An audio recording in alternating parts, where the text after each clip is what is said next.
వాక్యాన్ని పంచుకోవడానికి అవకాశాన్ని బట్టి వందనాలు చెల్లిస్తున్నాము. అలాగే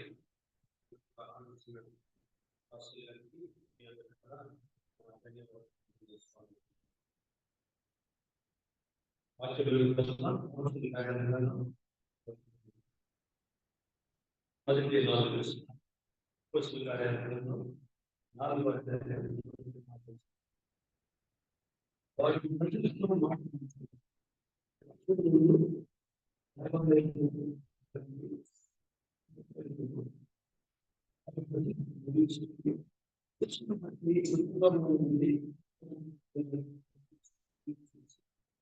కలవరపడి వారి మీదకి వచ్చి వారిని బలాత్కారంగా సాయంకాలం అయినందున మరునాటి వరకు వారిని కావలలో వచ్చాయి. వాక్యం వినిన వారిలో అనేకులు నమ్మిరి. వారిలో పురుషుల సంఖ్య 5,000 ఆయన. ప్రార్థన చేసుకున్నాం. మహోన్నతుడైన తండ్రి, ఈ ప్రభు జనాలను మేమందరం కలిసి మీ సన్నిధిలో ఆరాధించడానికి ఈ వాక్యంలో నుండి కొన్ని ఆత్మీయ సత్యాలను తలపులను అన్వయములను తెలుసుకోవడానికి మీరు మాకు ఆశ్రయించిన సమయాన్ని బట్టి తీసుకోవాలి. ఈ సన్నిధిలో కనపడడానికి స్తుతించి ఆరాధించడానికి వాక్యాన్ని అర్థమయ్యేటట్టుగా బలపరిచి ఈ బిడ్డలైన వారికి కావాల్సిన వాక్యాన్ని అందించాలి. మాట్లాడాలి. మీ వాక్యం సజీవమైనది, అది మాలో క్రియ జరిగిస్తుంది. కాబట్టి వాక్య భాగం నుండి కొన్ని ఆత్మీయ సత్యాలను నేర్చుకోవడానికి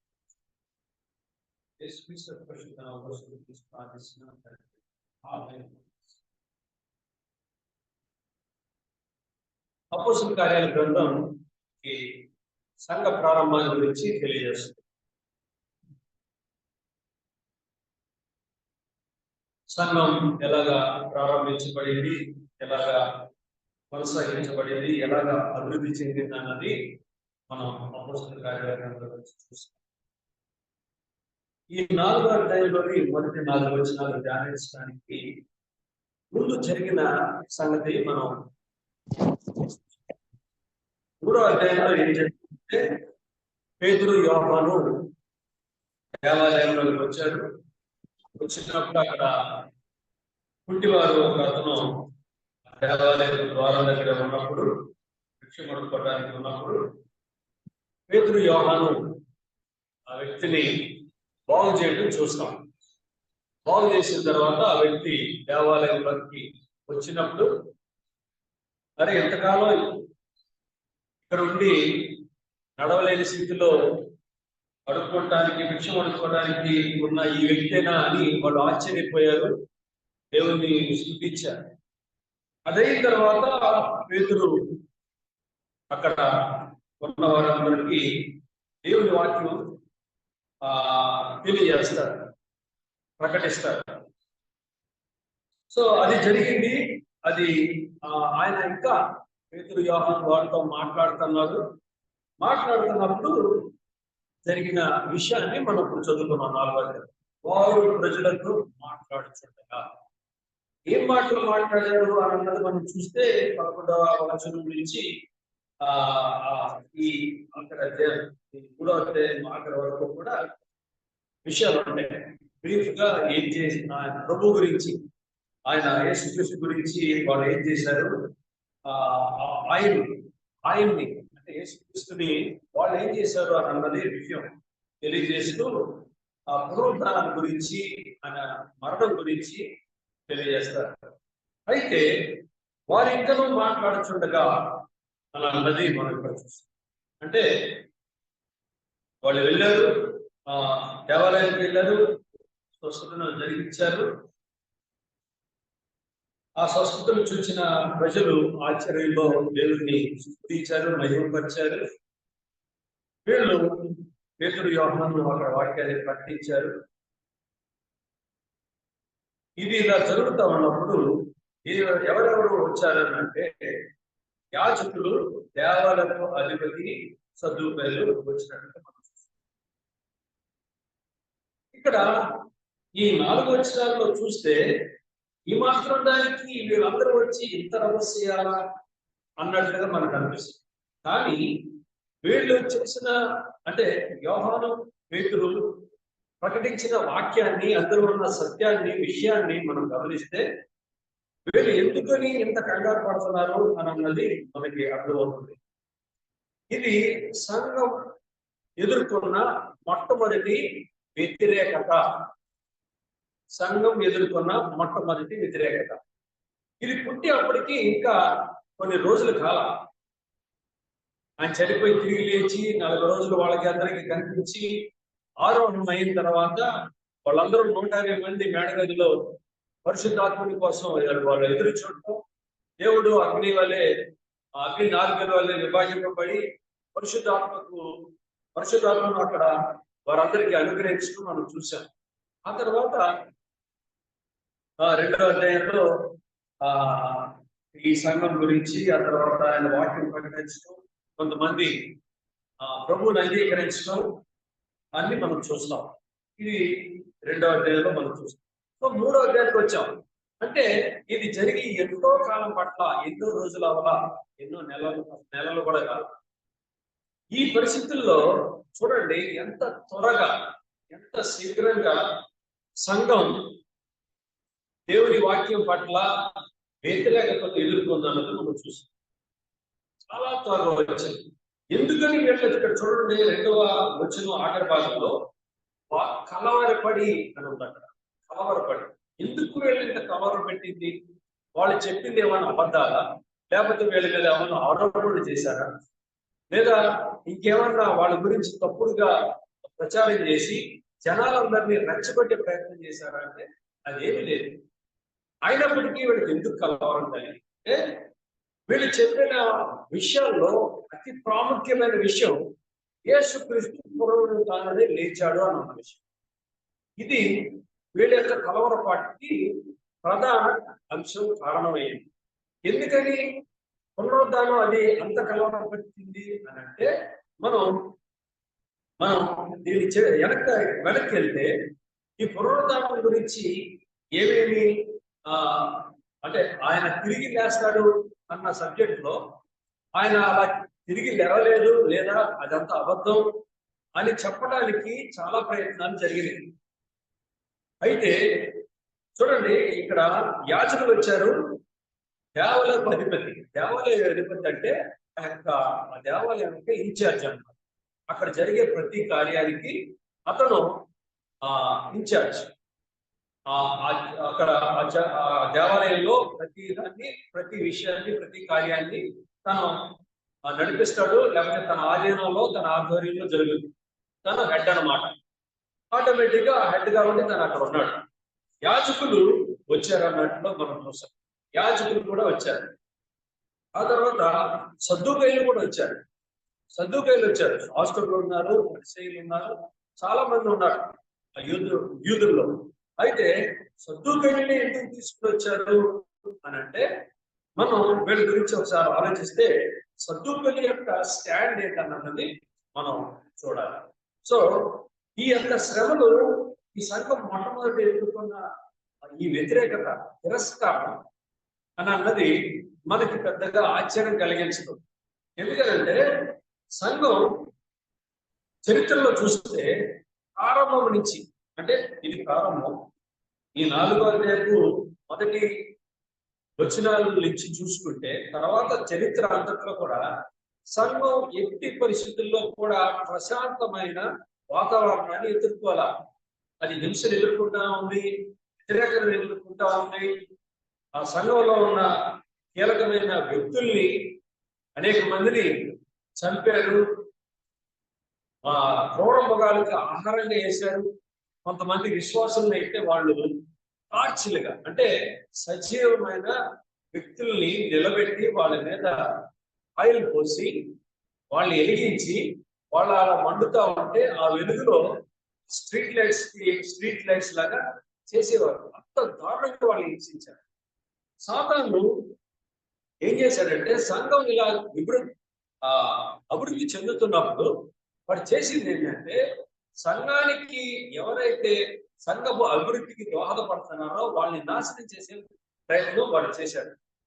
అయితే ఈ సంఘంలో ఈ సంఘ అభివృద్ధిలో ఎవరైతే హతసాక్షులు అయిపోయారో వాళ్ళని చూసి కొంతమంది విశ్వాసం నుంచి తొలగిపోయి వాళ్ళు లోకానుసారంగా బతకడానికి లేదా వచ్చి ఏదో నామకార్థంగా జీవించడానికి వాళ్ళందరినీ వాళ్ళ యొక్క విశ్వాసం మీద వాళ్ళ యొక్క నమ్మిక మీద వాడు దెబ్బ కొట్టాడు. సో ఆ రకంగా సంఘాన్ని బలహీనపరచాలని ప్రయత్నం చేశాడు. విచిత్రం ఏంటంటే ఇలాంటి పరిస్థితుల్లో సంఘం మరింత బలపడింది, మరింత ఆరోగ్యంగా మారింది. బలపడింది, ఆరోగ్యంగా మారింది అంటే వాళ్ళు అంటే మెరుగుపడి ఆరోగ్యంగా మారింది అంటే శుద్ధి చేయబడింది, మరింత పవిత్రంగా మార్చబడింది. సో ఇది సంఘంలో జరిగిన పరిస్థితి. అప్పుడు వీళ్ళు చూడండి, యాజకులు, దేవాలయ అధిపతి, సద్దుకయ్యని వీళ్ళు ఎందుకు రావాల్సి వచ్చిందంటే చూడండి, మీకు ఎవరి మీద వ్యతిరేకత ఉందనుకోండి,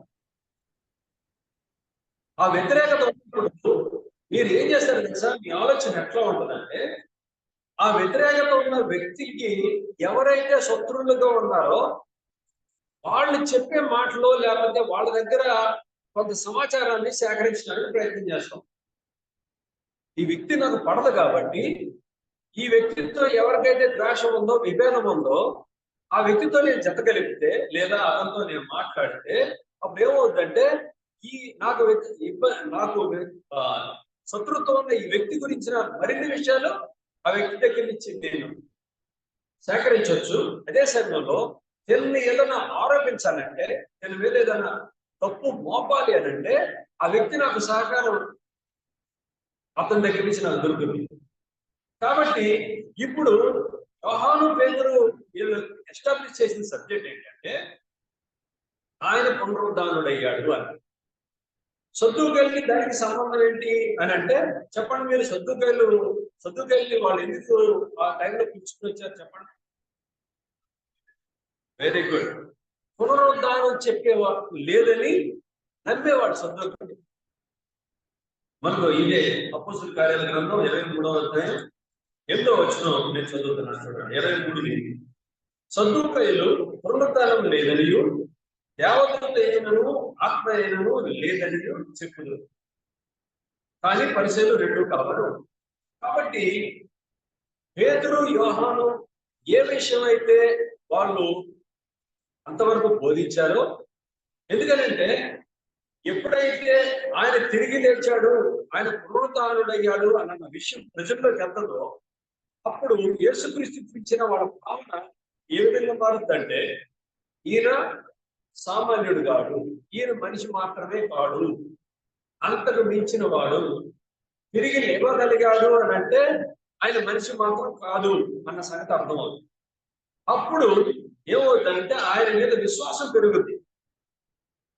ఆ విశ్వాసం పెరిగినప్పుడు ప్రజల్లో ఆ విశ్వాసం యేసుక్రీస్తు పట్ల పెరిగినప్పుడు ఇబ్బందులు ఏమేమి ఎవరెవరికి ఎదురొస్తాయంటే మొట్టమొదట రోమియోలకు వస్తాయి, రోమా గవర్నమెంట్ కి. ఎందుకని రోమా గవర్నమెంట్ కి?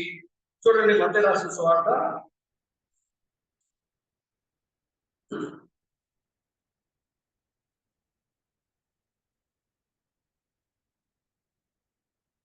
28వ అధ్యాయం 13వ వచనం 12వ వచనం. కాబట్టి వాడు పెద్దలతో కూడి వచ్చి ఆలోచన చేసి ఆ సైనికులకు చాలా ద్రవ్యం ఇచ్చి ఏం చేశారు? లంచం ఇచ్చారు. ఏమని?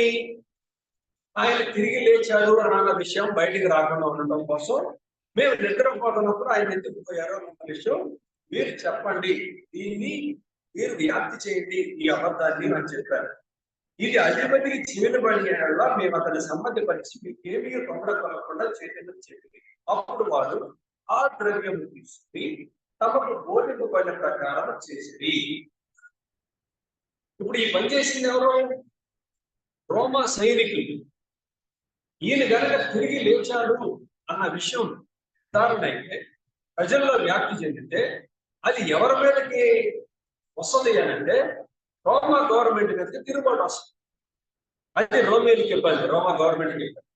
రెండో విషయం, ఇంకెవరికి ఇబ్బంది వస్తుంది అని అంటే యాజకులకి ఇబ్బంది వస్తుంది.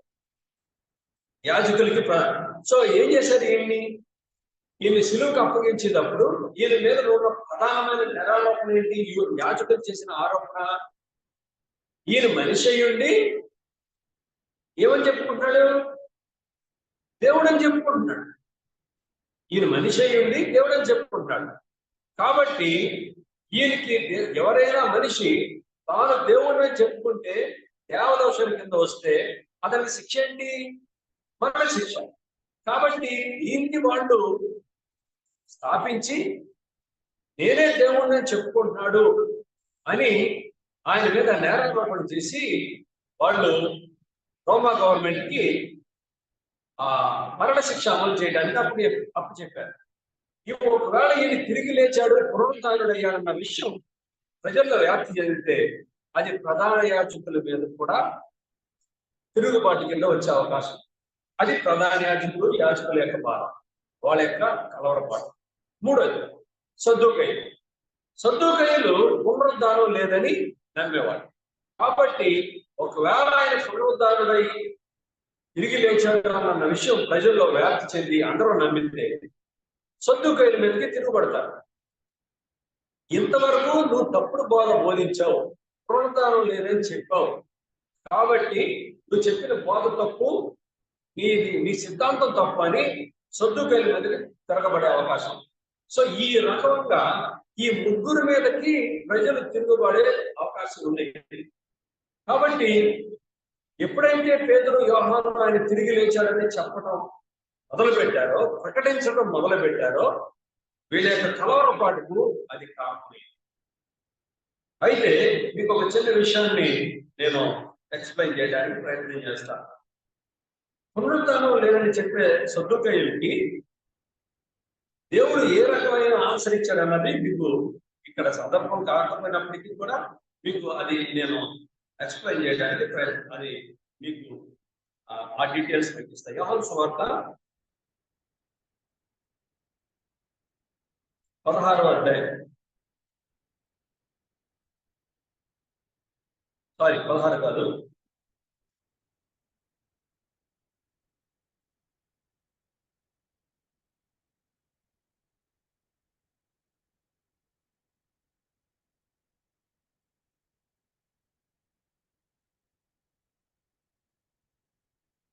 మత్తయి రాసిన సువార్త 22వ అధ్యాయం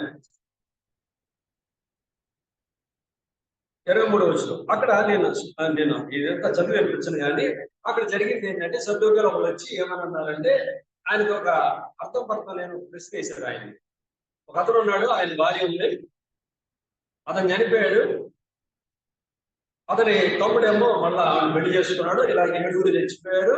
పునరుద్ధానం అప్పుడు ఆమె ఎవరి భార్య అవుతాను, దానికి ఆయన సింపుల్గా పునరుద్ధానంలో పెళ్లికిచ్చుకోవడం, పెళ్లికి ఇయ్యడం, పుచ్చుకోవడం అట్లాంటి ఏం ఉండదు, అందరూ దేవదూతల్లా ఉంటారని చెప్తూ ఒక మాట అన్నాడు. నేను అబ్రహాము దేవుడను, ఇస్సాకు దేవుడను, యాకోబు దేవుడునని విన్నారని దేవుడు మీతో చెప్పిన మాట మీరు చెప్పలేదా? ఆయన సజీవులకే దేవుడు తప్ప మృతులకు కాదు అని. సద్దూకయ్యులు నమ్మేది ఏంటంటే పంచకాండాలను మాత్రమే, ఇంకేమీ నమ్మరు. వాళ్ళు పంచకాండాలు మాత్రమే నమ్ముతారు, అందులో విషయాలే వాళ్ళు పఠిస్తారు.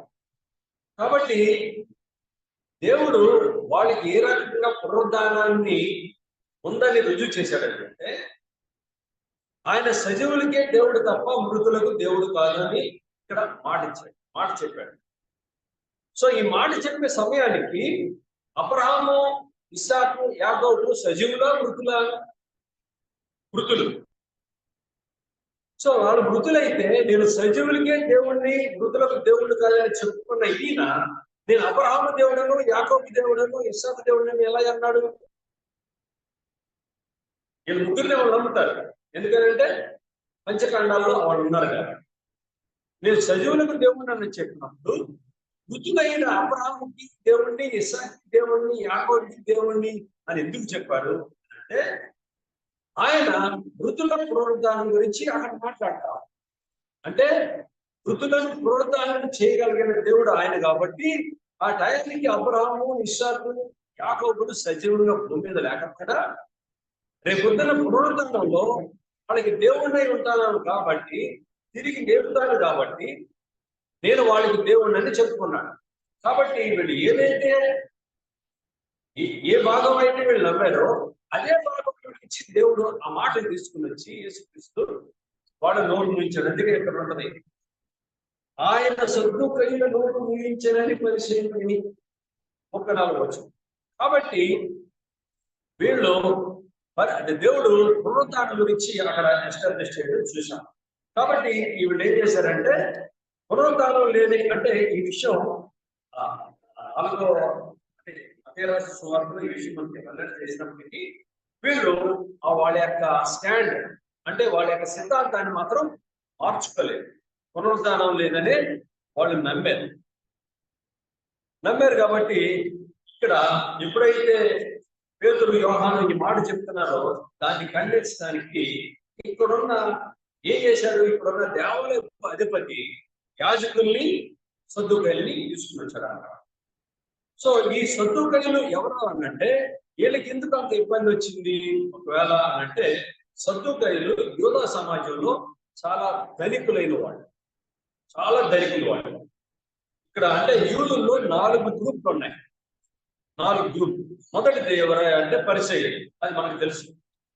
ఆ తర్వాత సద్దుకైలు. పరిసయ్యుల్లోనే శాస్త్రులు ఉన్నారు. అంటే పరిసయ్యులు ఎక్కువగా ధర్మశాస్త్రాన్ని పాటించడానికి ఎక్కువగా ఇష్టపడేవాడు. దాన్ని ప్రతి అంశాన్ని, ప్రతి పాయింట్ ని వాళ్ళు ఫాలో అయ్యేవాడు. అందుకనే వాళ్ళు ధర్మశాస్త్రాన్ని గురించి, పరిశీలన గురించి మాట్లాడినప్పుడు, ఆయన విమర్శించినప్పుడు మీరు ప్రతిదాన్ని మీరు అవలంబిస్తారు, మీలో కలుపుకోవడానికి మీరు సముద్రాలు కూడా దాటుతారు, ఆ తర్వాత ఒకటి మీలో కలుపుకుని మీకంటే ఎక్కువగా 700 నరకపాత్రులుగా చేస్తారు అని చెప్పుకొని వచ్చాడు ఆయన. కాబట్టి పరిశీలన విమర్శించినప్పుడు ఆయన ధర్మశాస్త్రంలో వీళ్ళందరూ కూర్చొని తప్పకుండా పాటిస్తున్న ప్రతి అంశాన్ని ఆయన ఎత్తి చూపించారు. అందులో నుంచే శాస్త్రులు ఉండాలి. శాస్త్రులు ఏంటంటే లా అంటే చట్టాన్ని ఎలా అమలు చేయాలన్న విషయం మీద వాళ్ళు మంచి నిష్ణాతులు అన్నమాట. శాస్త్రులు కూడా పరిచయంలో భాగం. రెండో గ్రూప్ ఏమో సద్దుకైల గురించి మనం చెప్పుకున్నాం. మూడో వాడు ఎవరయ్యా అంటే చెలువటి అనబడ్డ వాళ్ళు. మీరు లోకరాసిన సువార్త 6వ అధ్యాయంలో అపోస్తలులను ఏర్పరచుకున్నప్పుడు అక్కడ ఒక మాట అన్నది, చెలోతే అనబడిన సీమోను అని ఉంటారు. వీళ్ళందరూ ఎవరయ్యా అంటే మనం రోమా గవర్నమెంట్ లో వాళ్ళ కింద పనిచేయటం ఏంటి, వీళ్ళు మమ్మల్ని ఏలటం ఏంటి అని ఏదో ఒక రోజున వాళ్ళ మీద తిరుగుబాటు చేసి మనకంటూ వేరే రాజ్యం స్థాపించుకోవాలని ఎదురు చూసేవాళ్ళు, ఆ విధంగా ప్రయత్నం చేసేవాళ్ళు. వీళ్ళు తిరుగుబాటుదారులని పేరు వీళ్ళకి. చెలోతే అనబడిన సీమోను అని అంటారు. వాళ్ళు గెరిల్లా యుద్ధంలో కూడా ప్రావీణ్యత సంపాదించుకుని ఏ విధంగానైనా సరే ఈ రోమా గవర్నమెంట్ చేతిలో నుంచి మనం విముక్తులు అవ్వాలని ప్రయత్నం చేసేవాళ్ళు. ఆ తర్వాత ఎస్ఎన్ఈస్ అనే ఒక గ్రూప్ వాళ్ళు కూడా యూదులే. వీళ్ళు ఎలాంటి వాళ్ళు అంటే వీళ్ళు తమను తాము అభ్యంతరపరుచుకోకుండా ఉండడం కోసం ఈ సమాజానికి దూరంగా ఉండేవాళ్ళు. కొండ గుహల్లో వీళ్ళందరికీ దూరంగా ఉండి తమను తాము పవిత్రంగా ఉండటం కోసం ఈ సమాజానికి దూరంగా ఉండేవాడు. ఆ గ్రూప్ లో వాడే బాప్తిసం ఇచ్చి యోహాను. ఆ గ్రూప్ లో వాడు కొండ తింటూ అడవిలో ఉండేవాడు. ఆ గ్రూప్ చెందినవాడు. వీళ్ళు రాబోయే మెస్సయ్య గురించి నమ్మేవాడు.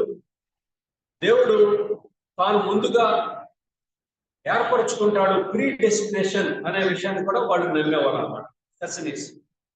ఈ సద్దుకైలు మాత్రం రోమా గవర్నమెంట్ మంచి రిలేషన్ సంపాదించు. వీళ్ళు చాలా ధనికులు, చాలా హై స్టాండర్డ్ లో ఉండేవాళ్ళు, ల్యాండ్ ఓనర్స్. రోమీలు యొక్క గవర్నమెంట్ తో వీళ్ళకి సత్సంబంధాలు ఉంది. ఏమాత్రం తేడా వచ్చినా ఎందుకంటే డిసిప్లిన్ విషయంలో రోమా గవర్నమెంట్ ఏమాత్రం ఎవరిని స్పేర్ చేసింది కాదు, చాలా కఠినంగా ఉండేది. ఏమాత్రం ఇది ఒక అలజడి రేగిందంటే వీళ్ళ మధ్య రిలేషన్స్ దెబ్బతింటాయి, అది వీళ్ళకి ఏమాత్రం ప్రయోజనకరం కాదు. అందుకనే మనం అక్కడ యోహాను రాసిన సువార్త 11వ అధ్యాయం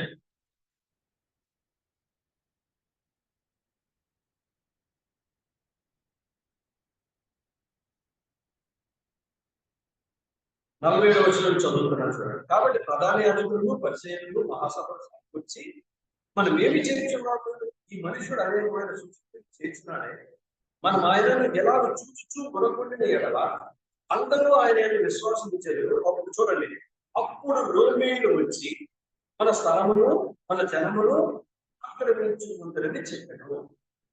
ఇది వీళ్ళ యొక్క బాధ. ఏమాత్రం తేడా వస్తే కనుక వీళ్ళకున్న రిలేషన్షిప్ దెబ్బతింటది రోమన్ గవర్నమెంట్ తోటి అని వీళ్ళ యొక్క బాధ. కాబట్టి ఇప్పుడు సద్దుకైన ఏంటంటే ఒక పక్కనేమో రోమన్ గవర్నమెంట్ తో రిలేషన్షిప్ చెడిపోద్ది, రెండోది ఏంటంటే పునరుద్ధరణ లేదని ఇంతకాలం ప్రకటిస్తూ వచ్చిన వీళ్ళకి వ్యతిరేకమైన పరిస్థితులు యోహాను, పేతురు కల్పిస్తున్నారు. ఆయన పునరుద్ధరణుడయ్యాడు, మీరందరూ చూశారు, మీరే చంపారు, ఆయన పునరుద్ధరణుడయ్యాడు, దేవుడు ఆయన లేపాడు అంటే అయినప్పటికీ అనేక మంది వాళ్ళ యొక్క బోధకు ఆశ్చర్యపడి ఆ బోధ పట్ల ఆకర్షితులయ్యారు. సో ఈ పరిస్థితుల్లో ఇలా ఉన్నప్పుడు ప్రకటించి చూసి వారు కలవరపడ్డారు అని. ఈ కలవరపాటు ఒక ఆయన ఏమంటాడంటే హెన్రీ, ఆయన తిరిగి లేచాడన్నది వీళ్ళకి కలవరపాటుగా ఆ రోజున ఉంది, అది ఎప్పటికీ ఆగి ఉండిపోయింది అని అంటాడు. అది కలవరాన్ని గురి చేసింది. ఎందుకనంటే పునరుద్ధానాన్ని నమ్మలేదు కాబట్టి అది ఇప్పటికి కలవరపడ్డారు. ఆ తర్వాత నిత్యత్వంలో కూడా అది అలాగే ఉండిపోయింది వాళ్ళు. ఎందుకనంటే వాళ్ళు నమ్మలేదు కాబట్టి యేసు పునరుద్ధానుడైన విషయం ఖచ్చితంగా వాళ్ళ నరకానికి పోయారు. వాళ్ళ యొక్క కలవరపాటు అలాగే ఉండిపోయింది. సో ఇక్కడ వాళ్ళని బలాత్కారంగా పట్టుకుని అని ఉండేది. చూడండి, 3వ వచనంలో బలాత్కారంగా పట్టుకుని. ఇక్కడ పట్టుకున్నప్పుడు వీళ్ళు చేసిన తప్పు ఏంటి, యోహాను, పేతురు చేసిన తప్పు ఏంటి అని మనం చూస్తే వాళ్ళ మీద నేరాన్ని మోపగల లేదా వాళ్ళని పట్టుకుని బంధించగలిగిన పాయింట్ ఏది సరైన లేదు. ఎందుకనంటే వాళ్ళు జరిగిన సంగతి చెప్తున్నారు అప్పటి వరకు, అంతే తప్ప సొంతగా వాళ్ళు కల్పించిన మాటలు ఏమి మాట్లాడట్లా. అప్పుడు వాళ్ళు యెరూషలేములో జరిగిన సంగతుల గురించి చెప్తా ఉన్నారు. కాబట్టి వీళ్ళకి ఎందుకు ఇంత పట్టుకునేంత పని వీళ్ళు చేయనప్పటికీ వీళ్ళు పట్టుకోవాల్సి వచ్చింది. అయితే ఈ పరిస్థితుల్లో కూడా యోహాను, పేతురు కూడా ఎటువంటి వ్యతిరేక అంటే తిరుగుబాటు లేదా వాళ్ళు పట్టుకోవడానికి వచ్చినప్పుడు వాళ్ళని ఎదురు ప్రశ్నించడం కానీ లేదా అంటే వాళ్ళు అరెస్ట్ చేసినప్పుడు పట్టుకోవడానికి వాళ్ళు తిరుగుబట్టడం కానీ వాళ్ళు ఏమి చేయాలి. వాళ్ళు మౌనంగా వాళ్ళు పట్టుకోవడానికి వచ్చినప్పుడు సహకరించారే తప్ప ఎటువంటి తిరుగుబాటు, తిరగబట్టం అట్లాంటిది ఏమీ చేయలేదు. మనం గమనిస్తే ఈ ప్రపంచంలో క్రైస్తవ విశ్వాసి తప్ప, యేసుక్రీస్తు కోసం ప్రాణం ఇయ్యడానికి సిద్ధపడిన వ్యక్తి తప్ప, వ్యక్తి ఎవరైనా సరే ఏ సంఘటనలో చూసినప్పటికీ కూడా ఎక్కడ వ్యతిరేకించినట్టు మనం చూడలేదు. ఎక్కడ కూడా వాళ్ళు మరణానికి వెళ్ళినా, చెరసాలకు వెళ్ళినా, దెబ్బలు తిన్నా, ఏం చేసినా సరే వాళ్ళు సైలెంట్ గా మౌనంగా వదకు తేబడ్డ గొర్రెల్లాగా ప్రశాంతంగా మృత్యును ఆహ్వానించారే తప్ప ఏనాడు ఎక్కడ కూడా సంఘ చరిత్ర మొత్తంలో ఎవరు కూడా వ్యతిరేకించినట్టు, తిరగబడినట్టు, నేనేం చేశానని నన్ను ఆశ చేస్తున్నావు, నన్ను ఎందుకు పట్టుకున్నాను, నన్ను ఎందుకు నువ్వు బంధిస్తున్నావు, నేను చెరసాల్లోకి వెళ్లాల్సిన పని నాకేంటి అన్న తిరుగుబాటు చర్య ఈ సంఘ చరిత్రలో ఎక్కడా లేదు. ఎందుకంటే యేసుక్రీస్తు ముందే చెప్పాడు, ప్రతి విషయాన్ని ఆయన బోధించాడు. చూడండి, మనం ఒకసారి ఆ విషయానికి వెళ్తే యోహాను రాసిన సువార్త 15వ అధ్యాయం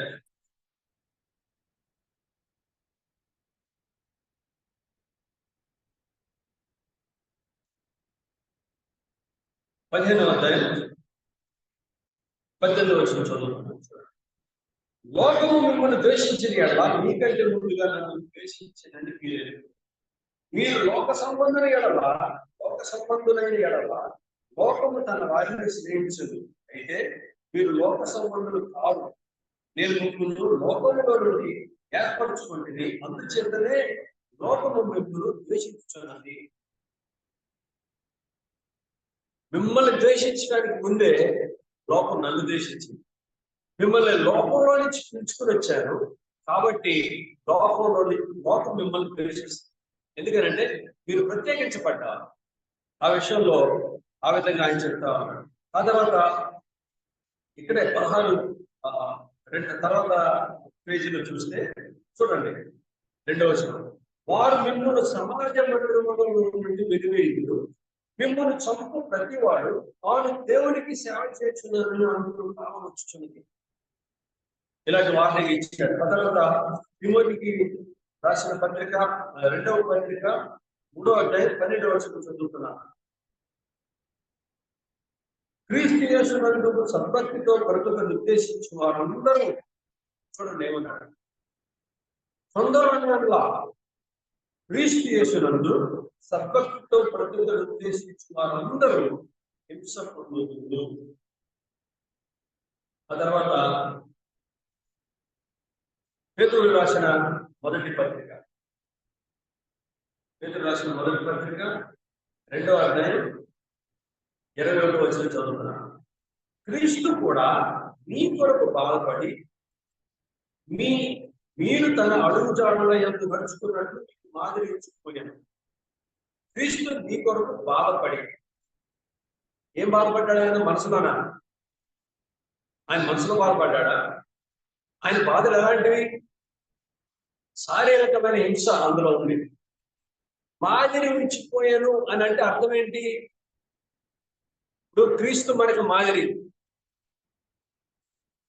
ఆయన జీవితం మనకు ఒక మాదిరి, అంతవరకే ఉంటుంది మనకి. ఆయన శ్రమ మనకు మాదిరి అని అనుకోవడం మనకి కష్టంగా ఉంటుంది. కానీ ఇక్కడ పేతురు ఏమన్నాడంటే, ఆదరించిపోయాను అని అంటే విషయం అక్కడ ఆయన జీవితం, ఆయన మోరల్ వాల్యూస్ మాత్రమే కాదు, ఆయన పడ్డ శ్రమ, ఆయన పడ్డ బాధ, అది కూడా మనకు మాదిరే. అందుకనే అన్నాడు, మిమ్మల్ని ద్వేషించడానికి ముందు లోకం నన్ను ద్వేషించింది అన్నాడు. కాబట్టి క్రీస్తు యేసునందు సద్భక్తితో బ్రతుకు నిర్దేశించిన వారందరూ హింస పొందుతున్నారంటే మనకు హింస ఉంది అన్న విషయాన్ని స్పష్టంగా యేసుక్రీస్తు దాని శిష్యునికి తెలియజేశారు. పేతురు ఏ వ్యక్తి అయితే ఇప్పుడు మనం మాట్లాడుతున్న సందర్భంలో ప్రత్యక్షంగా ఉన్నాడో అదే వ్యక్తి చెప్తా ఉన్నాడు. ఆయన బాధపడ్డాడు మన కోసం, ఆది నుంచి పోయాడు. కాబట్టి మనం ఇప్పుడు ఆయన అడుగు జాడలో నడుచుకున్నట్లు, ఆయన బాధలు ఆయన అడుగు జాడల్లో, అంటే బాధ అనే అడుగు జాడలో మనం కూడా నడుస్తున్నాం. మనం కూడా నడవాలన్నమాట. నడిచి అడుగు జాడని నడుచుకున్నట్లు మాది నడిచిపోయినని మనం ఇప్పుడు ధ్యానిస్తున్న సందర్భంలో ఉన్న వ్యక్తి పేతురే మాట చెప్తా ఉన్నారు. కాబట్టి బలాత్కారంగా పట్టుకున్నప్పుడు వీళ్ళు ఏమాత్రం తిరస్కరించకుండా, వాళ్ళకి ఎదురు తిరగకుండా వాళ్ళకి సహకరించినట్లుగా చూస్తారు. సాయంకాలం అయినందున మరునాటి వరకు వారిని కావేలో ఉంచింది. వాస్తవానికి చీకటి పడిన తర్వాత ఎవరిని ప్రాసిక్యూట్ అంటే వాళ్ళని తీర్పు తీర్చడం, లేకపోతే వాళ్ళ మీద జడ్జిమెంట్ ఇవ్వటం అన్నది వీలు కాదు అక్కడ చట్టం ప్రకారం. యేసుక్రీస్తు విషయంలో దాన్ని వాళ్ళు తిలోదకాలు ఇచ్చారు, దాన్ని మీరే. కానీ ఈ విషయంలో మాత్రం ఆయన్ని చీకటి పడిన తర్వాత కూడా ఆయన మీద నేరారోపణ చేయడానికి అటు ఇటు తిప్పినట్టుగా మనం చూస్తాం. సన్నిధి సభకి, ఆ తర్వాత కైప దగ్గరికి, ప్రధాన యాజకుడి దగ్గరికి రాత్రి తిప్పారు ఆయన. కానీ ఈ విషయంలో మాత్రం సాయంకాలం అయినందున మరునాటి వరకు వారిని అవధిలో వచ్చింది. సో ఈ విషయంలో మాత్రం వాళ్ళు ఎగ్జామ్షన్ ఇచ్చినట్టుగా మనం చూస్తాం. చూడండి 4వ వచనం చదువుతున్నాం. వాక్యము విని వారిలో అనేకులు నమ్మిరి, వారిలో పురుషుల సంఖ్య ఇంచుమించు 5,000 ఆయన. వాక్యం విన్నారు వీళ్ళు. విన్న వారిలో అనేకులు నమ్మారు, వారిలో పురుషుల సంఖ్య ఇంచుమించు 5,000. ఇక్కడ ముగ్గురిని చూడొచ్చు మనం. 3 రకాలైన గుంపును మనం చూడొచ్చు. ఏంటి చెప్పిన, మొదటిది వాక్యము విన్నవారు.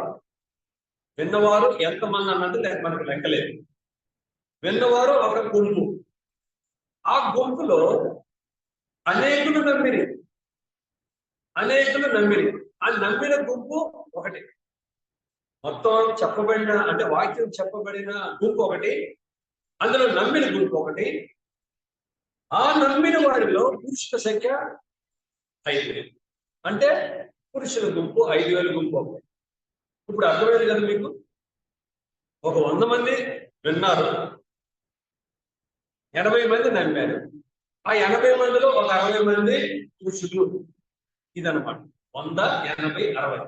అలాగే విన్నవారు అనేకులు, అందులో కొంతమంది నమ్మారు, అనేకులు విన్నారు. వినిన వారిలో అనేకులు నమ్మారు, వారిలో పురుషులు 5. చూడండి ఇక్కడ సందర్భం ఎలా ఉంది, ఎలాంటి పరిస్థితుల్లో ఈ మాటలు రాయబడ్డాయి. సంఘం మొట్టమొదటి వ్యతిరేకతను, ఆ తర్వాత హింసను ఎదుర్కొంటాం. వీళ్ళని పట్టుకుని బంధించారు. అయితే దేవుని యొక్క క్రియ, దేవుని యొక్క పని, దేవుని యొక్క రాజ్య వ్యాప్తి ఎప్పుడో అడ్డుకోలేదు. దాన్ని ఎప్పుడో అడ్డుకోలేదు. ఇంత జరిగిన ఈ పరిస్థితుల్లో కూడా, ఇంత వ్యతిరేకత ఉన్నప్పటికీ కూడా వాళ్ళందరూ వచ్చి ముక్కుపడిగా వాళ్ళ మీదకి పడి వాళ్ళని అరెస్ట్ చేసే పరిస్థితుల్లో వాళ్ళని తీసుకుని బంధించినప్పటికీ కూడా దేవుడు తన కార్యాన్ని జరిగించుకుంటూనే ఉంటాడు. అర్థమైందా? యేసుక్రీస్తు 3.5 సంవత్సరాల సువార్త ప్రకటించాడు. ప్రకటించిన తర్వాత ఆయన వెళ్ళిపోకుండా ఆయన ఆరోహణ అయిపోయినప్పుడు శిష్యులందరికీ బాధ కలిగింది. నువ్వు మాకు ఎంతకాలం దిక్కుగా ఉన్నావు, నువ్వు వెళ్ళిపోతే మా పరిస్థితి ఏంటన్న విచారం వాళ్ళు కనిపించింది. అయితే వాస్తవానికి వాళ్ళందరూ పిరికి వాళ్ళగా ఉన్నారు ఆ పరిస్థితుల్లో. ఎందుకని ఆయన సిలువేస్తున్నారంటే ఒక్కడి దగ్గరలో లేడు. నువ్వు మమ్మల్ని విడిచిపోయి వెళ్ళిపోతావు, అందుకని అన్నాడు. అది నీకు దూరంలో కాక అన్నాడు పేతురు. ఎందుకనంటే ఆయన వదిలి మేము ఉండగలమా ఉండవు అనుమానం వీళ్ళలో ఉంది. ఎందుకనంటే వీళ్ళు తల్లి చాటు బిడ్డల్లా పెరిగారు. ఆయన దగ్గర అంతా ఆయనే చూసుకున్నాడు. భోజనాల సంగతి ఆయనే చూసుకున్నాడు, వాళ్ళ కష్టాలు ఎత్తే ఆయనే చూసుకున్నాడు, పన్నులు కట్టాల్సి వస్తే అది కూడా ఆయనే చూసుకున్నాడు. వాళ్ళకి ఏమీ డోకా పోయింది. కానీ యేసుక్రీస్తు వెళ్ళిపోయిన తర్వాత, ఆరోహణ అయిపోయిన తర్వాత ఆయన అప్పగించిన ఈ బాధ్యత ఎలాగా కొనసాగుద్ది, ఎవరు నడిపిస్తారు అన్న అంశంలోకి వస్తే వీళ్ళు ఏం చేయగలరు? వీళ్ళు ఎలాంటి ఒకడు తెచ్చోకూడదు, పారిపోయేవాడొకడు, అబద్ధాలు చెప్పేవాడొకడు, రకరకాలైన వ్యక్తులు వీళ్ళ ఆయన స్వార్థను కొనసాగించేది, లేకపోతే ఆయన గురించి ప్రకటించేది అని అనుకున్న పరిస్థితుల్లో వీళ్ళు ధైర్యంగా, అద్భుతంగా సంఘాన్ని ప్రారంభించడం, సంఘాన్ని కొనసాగించడం, సంఘాన్ని అభివృద్ధి పరచడం అవన్నీ జరిగించారు. ఇదంతట్లో మనం స్పష్టంగా చూసేది అంటే దేవుని యొక్క సార్వభౌమం. కష్టాల గుండా సంఘం వెళ్తుంది, హింసల గుండా సంఘం వెళ్తుంది, అనేక మంది చచ్చిపోతున్నారు, అనేక మందిని చంపేస్తున్నారు, దేవాలయాలు కూల్చబడుతున్నాయి. ఈ పరిస్థితులన్నీ మనం చూస్తున్నాం. కానీ దేవుడు ఇట్లన్నిటి మీద సర్వాధికారిగా ఉన్నాడు, ఆయన సార్వభౌముడిగా ఉన్నాడు. అన్ని ఆయనకి తెలియకుండా జరగటం లేదు. అది ఏది కూడా ఆయనకి నిమిత్తం లేకుండా, లేకపోతే ఆయన చేతుల నుంచి జారిపోయినట్టుగా జరగట్లేదు అన్న విషయాన్ని మనం నమ్మినప్పుడు మనం ప్రశాంతంగా ఉండగలం. ఆయన సంఘం ఎంత హింసలతోనైనా, ఎంత దారుణమైన పరిస్థితులు కూడా వెళ్ళినప్పటికీ కూడా సంఘం అనేది అభివృద్ధి చెందకుండా ఎప్పుడూ ఆగలేదు.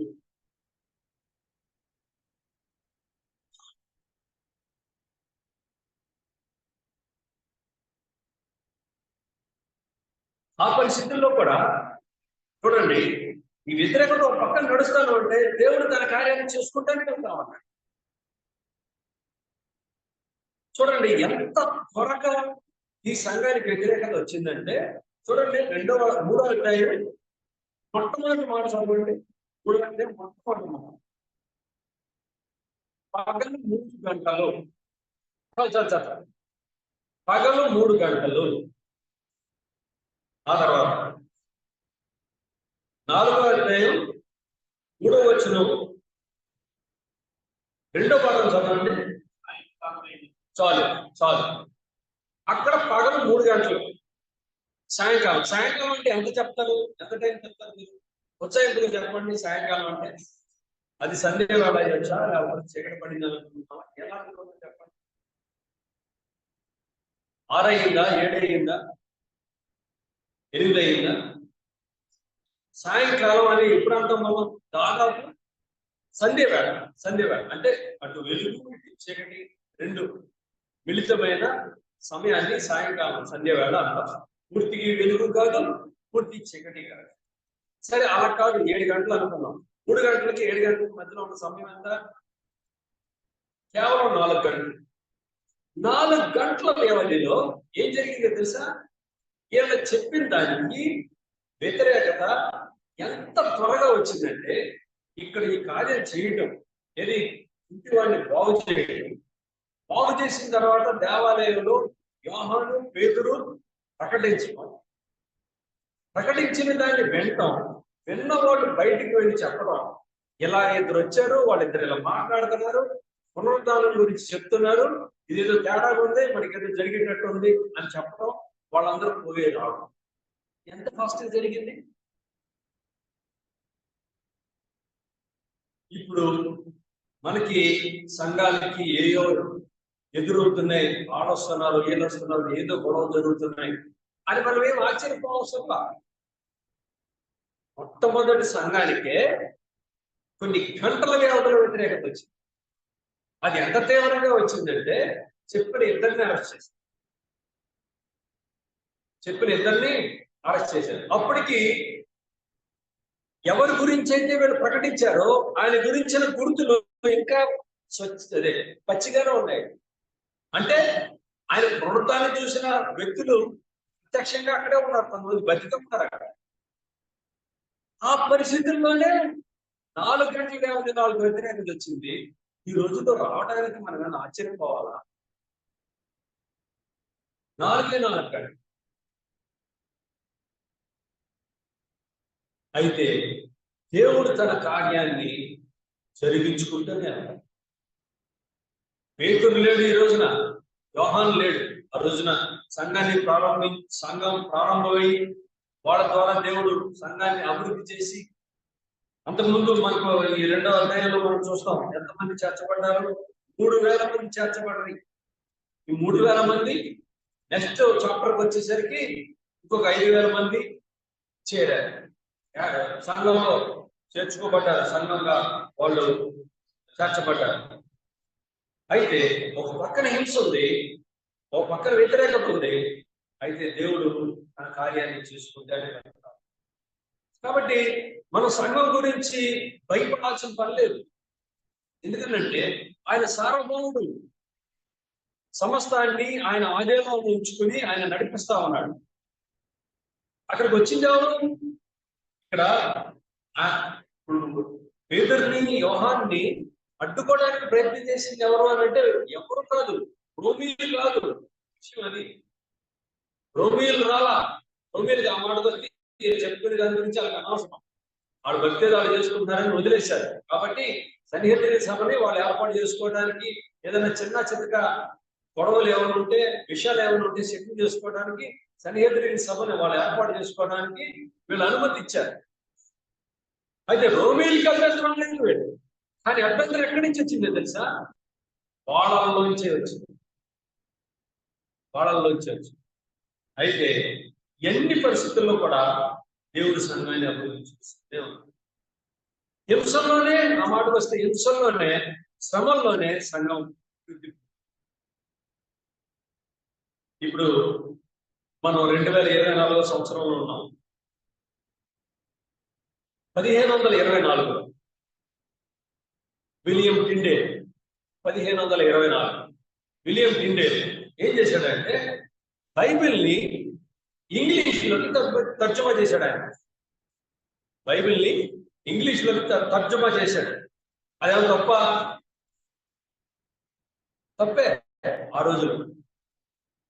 ఎందుకనంటే బైబిల్ హీబ్రూ గ్రీకు భాషల్లో వాళ్ళ దగ్గరే ఉంచుకుని రోమన్ క్యాథలిక్ సంఘం ఏం చేసిందంటే బైబిల్లో ఉన్న విషయాన్ని, వాక్యాన్ని బయట వాళ్ళకి తెలియకుండా వాళ్ళ దగ్గరే ఉంచుకొని బైబిల్లో ఉన్న సత్యాలను బయట పడితే వాళ్ళు మనకు ఎదురు తిరుగుతారని పోపు ఏదైతే చెప్పాడో అదే వాళ్ళు అనుసరించాలని ఆజ్ఞ ఇస్తూ అదే పాటించమని ప్రజలపై ఒత్తిడి తీసుకుని వస్తూ వాళ్ళ పోపే సర్వాధికారిగా వాళ్ళు పిక్చరైజ్ చేసినప్పుడు రోమన్ కేథలిక్ పరిపాలన పోపు ఆధీనంలో ఇలా జరుగుతున్నప్పుడు వాక్యాన్ని ఉన్నట్టుగా ఇంగ్లీష్లోకి అనువదించి అది ప్రజల అందుబాటులోకి తీసుకుని వచ్చి దేవుడు ఇలా చెప్పాడు, పోపు ఎలా చెప్తున్నాడు, పోపు చెప్పింది దేవుడు చెప్పింది భిన్నంగా ఉంది, దేవుడైతే ఈ మాట చెప్పడం లేదు అని ప్రజల్లోకి అవగాహన రావడానికి విలియం టిండేల్ కూరుకొని 1724లో ఆయన బైబిల్ అంతటిని ఇంగ్లీష్లోకి అనువదించాడు. ఆ రోజుల్లో బైబిల్ని ఇంగ్లీష్లోకి అనువదించడం అన్నది పెద్ద నేరం. ఎందుకంటే బైబిల్ రోమన్ క్యాథలిక్ పోపుల దగ్గర, లేకపోతే ఆ మానిస్ట్రీలో ఆ పోపుల దగ్గర రోమన్ క్యాథలిక్ పీఠాధిపతులు గాను, లేకపోతే పాస్టర్లు గాను, అంటే మనం పాస్టర్ అనుకుంటున్నాం, అక్కడ వాళ్ళు సన్యాసులు గాను ఉండాలనుకున్న వాళ్ళకి మాత్రమే బైబిల్ అందుబాటులో ఉండేది. వాళ్ళు అది కూడా గ్రీకు హీబ్రూ భాషలోనే. కాబట్టి వాళ్ళు అక్కడే ఉండి అక్కడే చదువుకోవాలి, ఇంకే భాషలో వాళ్ళు చెప్పడానికి వీల్లేదు. ఈ పరిస్థితుల్లో ఈయన మార్చాడని, ఎందుకంటే ఇంగ్లీష్లోకి తర్జుమా చేసిన తర్వాత అది అందరికీ ఓపెన్ గా, అంటే బహిరంగంగా ఇచ్చేది కాదు.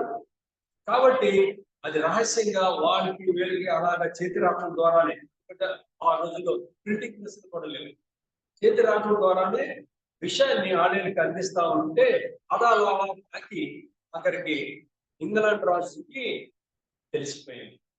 తెలిసిపోతే ఆయన్ని విచారణ చేసి విలియం టిండేల్ని విచారణ చేసి ఎవరి అనుమతి లేకుండా ఆ విధంగా చేసినందుకు ఇంగ్లీష్లో దాన్ని తర్జుమా చేసి బైబిల్ని అందరికీ అందుబాటులో తీసుకుని వచ్చేసినందుకు ఆయన్ని ఒక రోజు గుంజం కట్టి చుట్టూ కట్టెలు పేర్చి నిలువునా దహించేశారు.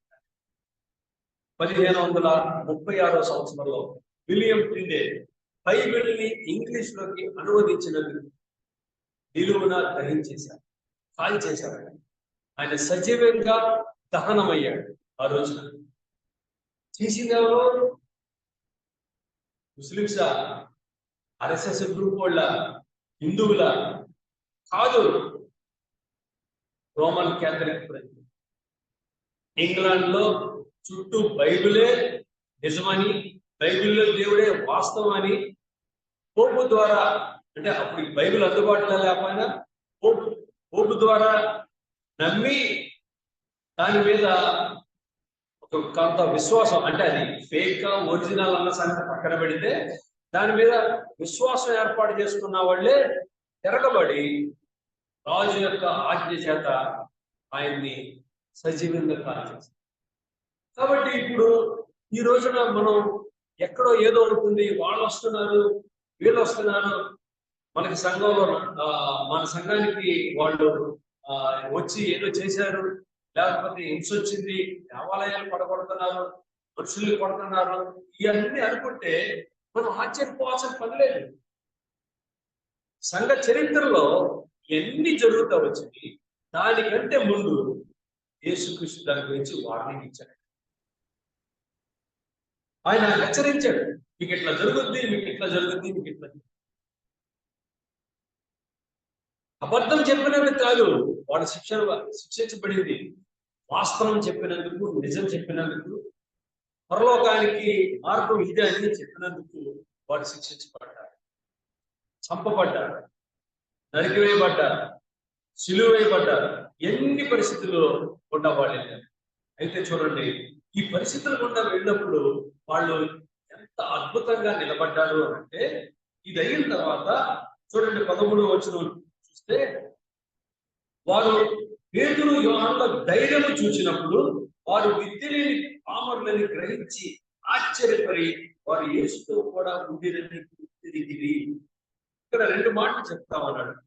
ధైర్యము చూచినప్పుడు మీరు ఆ ధైర్యాన్ని సిలువ సమయంలో మీరు చూడగలిగారా? యేసుక్రీస్తు శిష్యుల దగ్గర ఆ ధైర్యాన్ని మీరు చూడగలిగారా? చూడలేదు. ఒక్కడు లేడు దగ్గర, యోహాను తప్ప. అందరూ పారిపోయారు, అందరూ పిరికివారిగా పారిపోయారు. అని వాళ్ళు అంత వెర్రి ధైర్యాన్ని ఏర్పడించిందో తెలుసా? కళ్ళెదురుగుండా చనిపోయిన ఆయన కళ్ళెదురుగుండా ప్రతి బయటకు వచ్చేసరికి వాళ్ళకి ఇబ్బంది చెంది ఆ సత్యాన్ని మరుగుపరచలేక దీనికోసం ఏదైనా చేద్దామన్న తెగింపు వాళ్ళ దగ్గరికి వచ్చేసి. చూడండి, పేతురు యోహానుల ధైర్యం చూచిన విద్య లేని పామరులను గ్రహించి ఆశ్చర్యపడి యేసుతో కూడా ఉండిరని గుర్తెరిగిరి. యేసు శిష్యుల సంగతి వారు గుర్తుపడలేదు. వాళ్ళు దేనికి ఆశ్చర్యపడ్డారంట?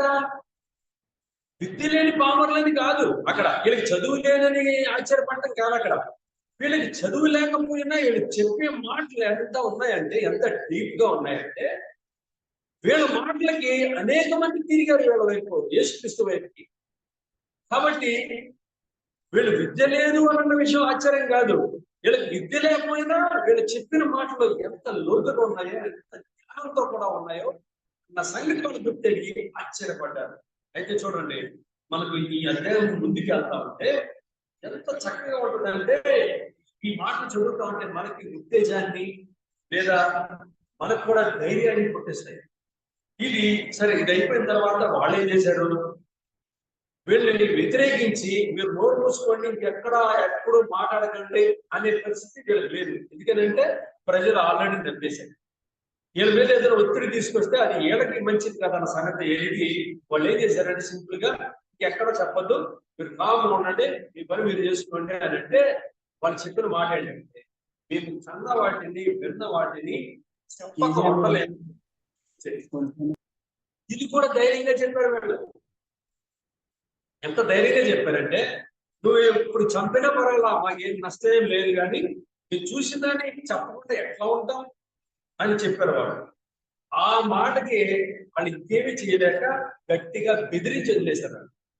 సో వచ్చేసిన తర్వాత వీళ్ళు చూడు ఏమని అన్నారు, వాళ్ళందరూ వచ్చి జరిగిన సజ్జనుల దగ్గరికి వచ్చి విషయాలంతా వాళ్ళందరికీ చెప్పిన తర్వాత వాళ్ళందరూ చేసిన ప్రార్థన ఏంటంటే, చూడండి, వారు విని ఏక మనసుతో దేవుడికి తిరగా మొదలు పెట్టేది. చూడండి, ఇక్కడ వాళ్ళు ఏమంటారు తెలుసా? దేవుడు సార్వభౌముడు, ఆయన తన ఆధీనంలో ప్రతిదాన్ని జరిగిస్తున్నాడు అన్న విషయాన్ని వీళ్ళు ఏం చేశారు తెలుసా? అదే విషయాన్ని చెప్తున్నారు. చూడండి, నాదా ఆకాశంలో భూమికి సముద్రంలో ఉన్నట్టు కలుగు చేసిన వాడు, ప్రజలకి పెద్ద ఆలోచన పెట్టుకుంటుంది మీద లేచి అని అంటూ, ఏమి జరగవాలని నీ హస్తమును నీ సంకల్పమును ముందుగా నిర్ణయించానో. చూడండి, దేవుని యొక్క సార్వభౌమత్వాన్ని వాళ్ళు ఎలా వర్ణిస్తున్నారు. ఏమి జరగవాలని నీ హస్తమును నిర్ణయించానో, నీ అభిషేకించిన నీ పరిశుద్ధ సేవకుడైన వేచునకు విరోధంగా నిజంగా కూడుకున్నది. సో కాబట్టి ఇప్పుడు ఏం చేస్తున్నారంటే, రోగులను స్వస్థపరచుటకును నీ పరిశుద్ధ సేవకుడైన యేసు నామము ద్వారా సూచక క్రియలను మహత్కార్యములను చేయుటకును నీ చేయి చాచి ఉండగా, చూడండి, నీ దాసుడు బహుధైర్యముగా నీ వాక్యాన్ని బోధించినట్లు అనుగ్రహించుము. వాళ్ళు చేసిన ప్రార్థన, వాళ్ళని కోరిక ఎంత అద్భుతంగా ఉందంటే, దేవా, ఇలాంటి హింస నుంచి మమ్మల్ని బయటికి తీసుకెళ్ళా. మీరు నేను ఇదే ప్రార్థన చేస్తాం. ఇటువంటి హింస నుండి మమ్మల్ని బయటికి తీసుకున్నా. మమ్మల్ని ఎవరైతే బాధించాలని అనుకుంటున్నారో వాళ్ళకి మారు మనసు దయచేయి, వాళ్ళు మాకు దూరం చేయి, వాళ్ళని నువ్వు చూస్తా ఊరుకోకు, వాళ్ళకి తీర్పు ఇట్లాంటి ప్రార్థన అయితే చేస్తాం. వాళ్ళ గురించి ఒక్క మాట ఎత్తుకోవాలా, వాళ్ళ గురించి ఒక్క మాట ఎత్తుకోలేదు. కానీ వాళ్ళు ఏం చేశారు తెలుసా? ధైర్యంగా వాక్యం బోధించడానికి మాకు సహాయం చేయి అని అన్నారు. నీ దాసుడు బహుధైర్యంగా నీ వాక్యమును బోధించినట్లు అనుగ్రహించు. ఇందాక సమూయేలు గ్రంథంలో చదువుతామంటే భాగం చదివేసిన తర్వాత ఇంకా ముందుకు వెళ్తా ఉంటే దావీదు మీదకి థ్రెట్ వచ్చింది, చంపేయడానికి వచ్చారు. వాడు ఊర్లోకి వచ్చాడు. ఊర్లోకి వస్తే అబిగైల్ని తీసుకుని వెళ్ళిపోయారు. ఇంకొక భార్య, ఆవిడ పేరు ఇంకొక ఇద్దరు భార్యల్ని, పిల్లల్ని, అందరినీ, యవనస్తుల్ని, మొత్తం ఎవరి రాని అందరినీ తీసుకుని వెళ్ళిపోయారు. ఆస్తి అంతా తీసుకుని వెళ్ళిపోయారు. తీసుకుని వెళ్ళిపోతే ఇక్కడ వచ్చి చూసేటప్పటికి ఏం చేయాలో తెలియదు. అక్కడ ఒక మాట రాసి ఉంది, ఏడవడానికి శక్తి లేనంత క్షీణించిపోయేంతగా ఏడ్చారంటాడు. ఇంకా ఏడవడానికి కూడా ఓపిక లేనంతగా ఏడ్చారట. తెలిస్తే అక్కడ ఒక మాట ఉంటుంది, దావీదు యెహోవాను బట్టి ధైర్యం తెచ్చుకునేను అని ఉంటుంది. చూసారా మాట? సో ధైర్యం ఎవరు గుర్తిస్తారంటే సంఘటనలో ఎలా ఉన్నప్పటికీ, అదే సంఘటనలు ఏ సంఘటనలు జరుగుతున్నప్పటికీ, పరిస్థితులు ఎలా ఉన్నప్పటికీ ధైర్యం గుర్తించింది ఎవరయ్యా అంటే దేవుడే. మనకు భిన్నమైన వాతావరణం, మనకు అనుకూలించిన వాతావరణం, హింస ఇవన్నీ ప్రజ్వలించినప్పుడు, అది వ్యతిరేకపోతున్నప్పుడు, మనుషులు ఇష్టం వచ్చినట్టు బిహేవ్ చేస్తున్నప్పుడు, వాక్యం ప్రకటించడమే పెద్ద నేరంగా పరిగణించబడుతున్నప్పుడు ధైర్యాన్ని ఇచ్చింది దేవుడే. కాబట్టి వాళ్ళు ఏమన్నాడు తెలుసా? ధైర్యంగా బోధించడానికి అనుగ్రహించు అని అన్నాడు. అప్పుడు వారు ప్రార్థన చేయగానే వారి కూర్చున్న చోటు పంపించినప్పుడు వారందరూ పరిశుద్ధాత్మతో నిండిన వారే దేవుడి వాక్యము ధైర్యముగా బోధించారు. కాబట్టి నేను ముగిస్తున్నాను. మనకి ధైర్యాన్ని దేవుడు అనుగ్రహిస్తాడు.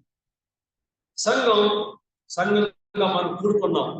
పరిస్థితులు, ప్రభుత్వాలు ఎలాంటివి వచ్చినా, నాయకులు ఎలాంటి వాళ్ళు ఉన్నా మనకు ధైర్యాన్ని ఇచ్చేది దేవుడు. చాలా మంది మొన్నే మనకి ఈ నెలలోనే రిజల్ట్స్ వచ్చినాయి, ఎలక్షన్ రిజల్ట్స్ వచ్చినాయి. మనకు అనుకూలమైన ప్రభుత్వం కావాలి అని మీలో చాలా మంది చేసుకుంటుంటారు, లేకపోతే అందరూ చేసుకుంటుంటారు. అయితే వచ్చిందా? లేదు. అయితే ప్రభుత్వాన్ని కలుగజేసింది ఎవడు? దేవుడే. ఒకరిని నియమించాలన్నా, ఒకరిని కింద దించాలన్నా ఆయనే చేసింది. కాబట్టి ఆ విషయం మనకు అర్థమైనప్పుడు, ఆయన కంట్రోల్లో ప్రతిదీ ఉందని అనుకున్నప్పుడు, ఎక్కినోడు ఎవడైనా ఆడి మీద ఎవరున్నారో అన్నది నెమ్మది గురించి. ఎవరు పీఠం మీద ఎక్కినా, ఎందుకనంటే ఈయన రాజు అయితే ఆయన రాజులకు రాజు, ఈయన ప్రభు అయితే ఆయన ప్రభులకు ప్రభు. ఆయన supreme commander, supreme controller of this entire universe అన్న విషయం మనకు అర్థమైనప్పుడు ప్రశాంతంగా ఉంటాం. లేదంటే మన ద్వారానే ఏదో దొరిలేస్తున్నట్టు, మన మీద నుంచే ప్రపంచం వెళ్ళిపోతున్నట్టు ఫీల్ అయిపోయి మనశ్శాంతి లేకుండా, నిద్ర లేకుండా ఫీల్ అయిపోతుంది. మనం అన్ని పోగొట్టుకుంటాం. నువ్వు నేను ఏమీ చేయలేదు, కానీ అన్ని చేయగలిగిన వాడు మనకు తెలుసు. కాబట్టి ఆయన మీద ఆధారపడి మనం బతకటం, ఆయన్ని ఆనుకొని లేకపోతే ఆయన మీద ఆధారపడి ధైర్యం తెచ్చుకోవడం ద్వారా మనం ఇలాంటి ఆయనకి వ్యతిరేకంగా లోకంలోనే కాలాన్ని వెళ్ళవచ్చు. ఆయన మనకు ధైర్యం ఇస్తాడు. పరిస్థితులు ఎలా ఉన్నప్పటికీ కూడా సంఘాన్ని ఆయన నడిపిస్తూనే ఉంటాడు. దేవుడి మాటలలో